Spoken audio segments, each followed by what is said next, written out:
Bonjour et bienvenue dans notre tutoriel Ajouter une activité BigBlueButton dans un cours en ligne Moodle. Pour ajouter une classe virtuelle sur la plateforme Moodle, il suffit de choisir l'emplacement de votre cours et de savoir dans quel cours et dans quelle section vous allez la rajouter. Nous avons choisi le cours Test pour installer BigBlueButton pour ajouter notre cours en ligne. N'oubliez pas avant tout d'activer le mode édition pour pouvoir modifier votre cours.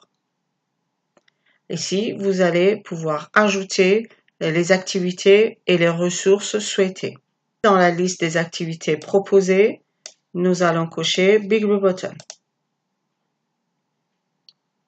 C'est ici que vous pouvez paramétrer votre classe virtuelle selon vos besoins. Mais avant tout, nous allons tout déplier pour faciliter notre présentation. Vous pouvez commencer votre paramétrage en choisissant le type de votre classe, c'est-à-dire si c'est une activité avec enregistrement ou si c'est une activité uniquement ou c'est seulement un enregistrement. Dans les paramètres généraux, vous pouvez donner un nom à votre classe.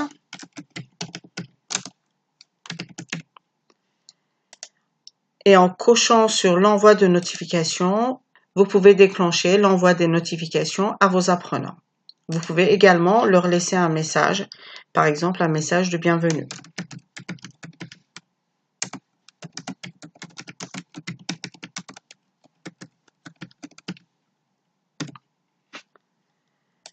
Vous avez la possibilité de choisir si les étudiants doivent attendre que leur enseignant se connecte pour pouvoir accéder à leur classe virtuelle et si l'enregistrement de la session est autorisé. Il y a d'autres paramètres qui vous permettent de définir le rôle de chaque utilisateur. Le système Moodle reconnaît deux types de rôles, les participants et les modérateurs. Pour la plateforme, les gestionnaires, les créateurs de cours et les enseignants font partie des modérateurs et les autres utilisateurs sont des participants.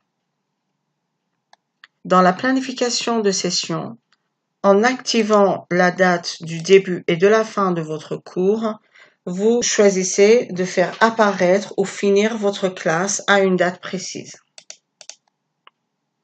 Et enfin, dans les réglages courants, vous avez la possibilité d'afficher votre cours sur la page de cours. Sinon, vous allez devoir cacher pour les étudiants ou rendre disponible mais invisible sur la page de cours. Et si vous avez plusieurs apprenants avec plusieurs groupes, vous pouvez les définir dans ce menu. Une fois enregistré, on revient au cours et vous allez voir que votre lien est créé. Et en cliquant sur ce lien, vous allez être redirigé vers votre session. C'est-à-dire en cliquant sur Entrer dans la session, vous allez pouvoir participer à votre cours en ligne. Je vous remercie pour votre écoute.